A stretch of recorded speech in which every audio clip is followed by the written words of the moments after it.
안녕하세요. 미주 해석입니다. 오늘은 셀시어스 주식 21년 3분기 컨퍼런스콜에 보이는 그들의 미래에 대해서 이야기해보겠습니다. 컨퍼런스콜 내용을 정리하기에 앞서 최근에 차트를 보면 고점 대비 약 40% 넘게 빠지는 모습을 보였는데요. 지금 60에서 64달러에 약 20% 정도 구름대 매물이 형성되어 있습니다. 지금 이 구간을 지키는 게 굉장히 중요하고요. 평상시에는 실적 발표 후 많이 빠져도 20% 혹은 30% 정도 빠졌었는데 최근에는 60에서는 이탈하는 모습을 보이고 있습니다.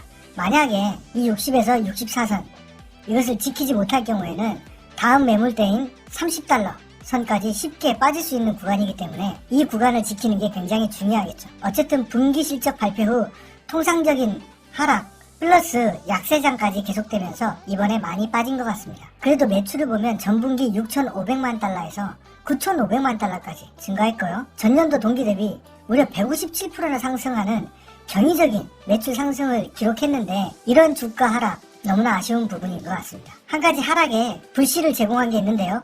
마진율이 43%였었는데 39.7% 무려 4% 가까이 빠진 게 문제였죠. 자, 이렇게 마진율이 4% 가까이 하락한 이유가 무엇이었냐?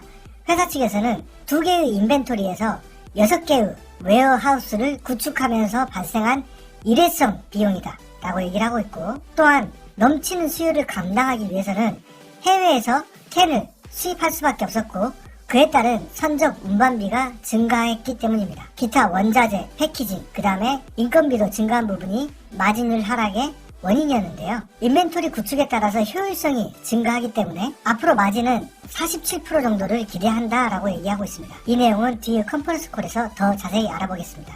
셀시어스의 사업 현황을 보면요.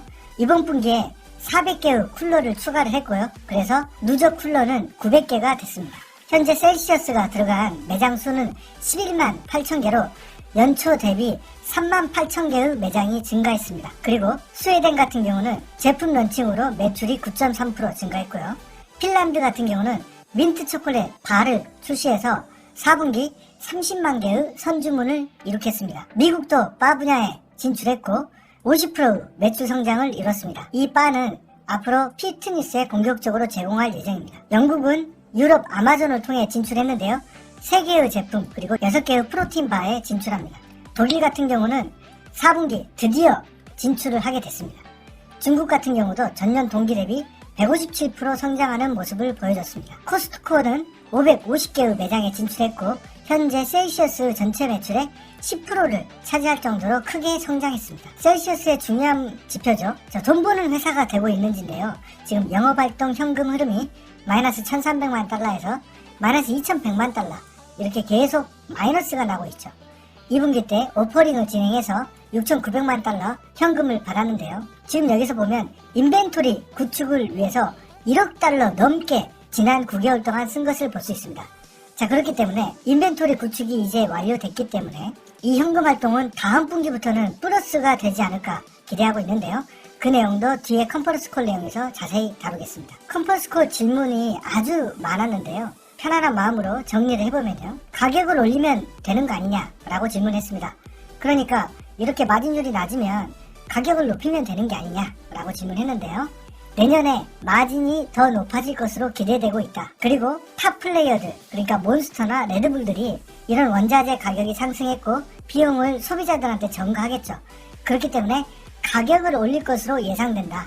근데 저는 이 말이 굉장히 기분이 안 좋은 게 자기 스스로 가격을 올리지 않고 경쟁자들이 올리면 자기도 따라 올리겠다는 것이죠. 자, 그렇기 때문에 셀시어스가 아직 스스로 가격을 결정할 수 있을 만한 브랜드 이미지를 가지고 있지 않다라는 것을 스스로 인정한 것이죠. 최근에 헬스장이 많이 개장한 것 같은데 반응이 어떠냐?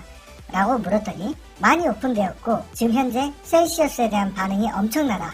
헬스장에 다니는 그분들은 건강을 주제로 한 우리 제품에 지속적으로 어필되고 있다는 것이죠. 그래서 이번 분기에 매출 상향 많은 부분이 피트니스에서 발생했다라는 걸 알 수 있고요. DSD 전환율은 어떻게 진행되고 있는가라고 물어봤는데 DSD는 지역의 다이렉트로 어떤 유통 조합이 있는데 그 조합을 일컫는 얘기 같습니다.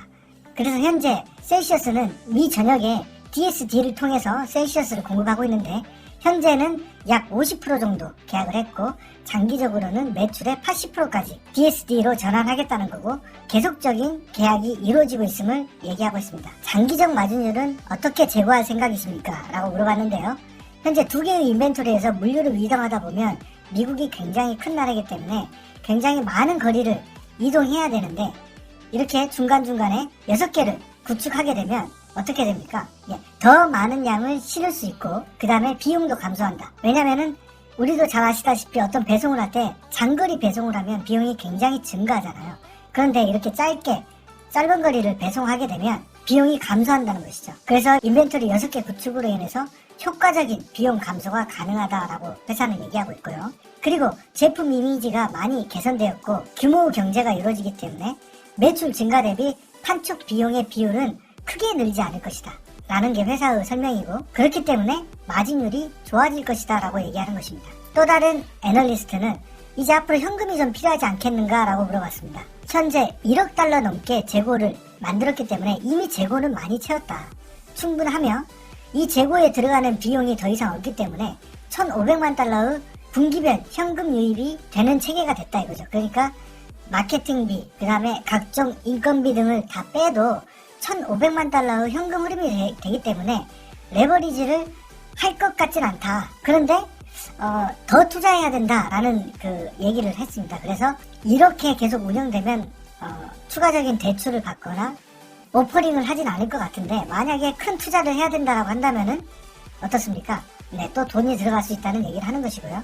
그 다음에 이제 지금 현재 프로틴바 같은 경우는 괜찮은 거냐라고 물어봤는데 2분기 아마존에서 판매했는데 반응이 정말 좋았다. 그리고 매출이 50% 성장했다. 이 바는 현재 미국에서 생산되고 있지가 않고 유럽에서 핀란드에서 수입하는 문제가 있겠죠.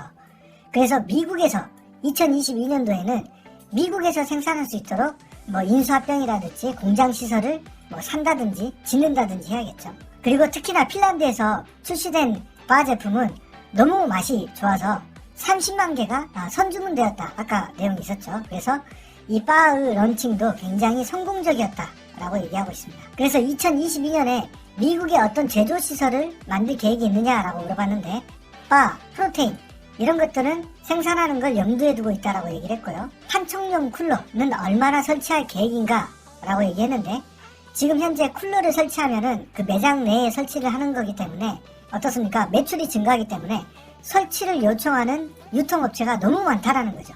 그러나 우리는 가장 알맞는 장소에만 설치할 것이다.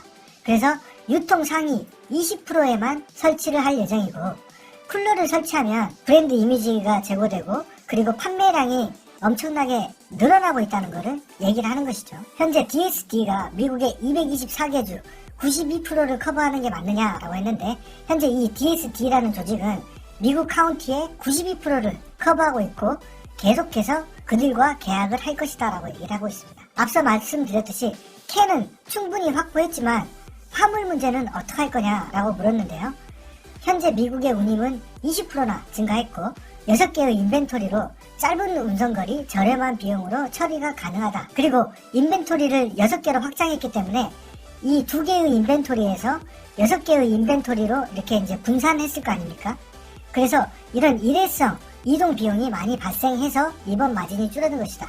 앞으로 효율성을 본다면 마진은 46%에서 7%가 될 것이다 라고 했습니다. 그래서 셀시어스의 컨퍼런스 콜 내용을 요약해보면 떨어진 마진은 39.7%로 4% 떨어진 이 마진은 일회성이다. 4분기부터는 46% 이상 마진이 기대된다. 그리고 헬스케어 매장들이 본격적으로 리오픈하고 있기 때문에 매출 상향이 기대되고 유통 라인이 40% 증가한 DSD 라인을 통해서 유통 지역이 확대됐기 때문에 매출 상향이 기대되고 영국, 독일 이번에 진짜로 런칭됐기 때문에 4분기부터 매출에 인식될 것이며 북유럽 바 시장이 굉장히 반응이 좋다는 점. 그 다음에 2022년도에는 바, 프로테인 이런 부분으로 시장의 확장성이 기대됩니다. 어떻습니까 여러분들? 컨퍼런스 콜 내용을 들어보면 상당히 셀시어스의 미래가 긍정적으로 보이지 않습니까? 몬스터 에너지의 매출을 가져와 봤는데요. 3분기 매출이 미국과 캐나다, 북미가 9억 2,100만 달러였습니다. 지금 현재 셀시어스가 9,490만 달러니까 거의 10배 정도 매출이 많죠. 자, 그렇지만 이 아마존만 봤을 때는 어떻습니까? 몬스터 에너지가 25.9%이고 셀시어스가 18.4%, 레드불이 15.5%입니다. 자, 여기서 본다면은 젊은이들이 많이 사용하는 이 아마존에서는 드디어 레드불을 제치고 셀시어스가 넘버2 브랜드가 됐죠. 이커머스 시장에서의 선전이 커머스 시장인 리테일 시장에서도 반영된다면 충분히 레드불의 시가총액에 갈 수 있지 않겠냐라는 것이죠. 지금 현재 시가총액은 셀시어스가 4.72, 몬스터 에너지가 44.29인데요. 거의 한 10배 정도 차이가 나죠. 그래서 북미에서 매출이 지금 10배 정도 차이가 나는데 이 부분을 굉장히 빠르게 따라가고 있고 이번 분기에만 157%의 매출 성장이 일어났습니다. 셀시어스가 2022년도에 제대로 된 실적 향상을 지속해낸다면 지금의 밸류에이션도 충분히 감내할 수준이 아닌가 그렇게 생각해봅니다. 네, 최근 셀시어스 주가 하락으로 셀시어스 주주님들이 많이 힘들어 하실 것 같은데요. 아무쪼록 셀시어스가 지속적인 확장을 통해서 몬스터 에너지를 잡아내는 그날이 빨리 오기를 바라겠습니다. 긴 시간 시청해주셔서 감사하고요. 구독과 좋아요 부탁드리겠습니다. 감사합니다.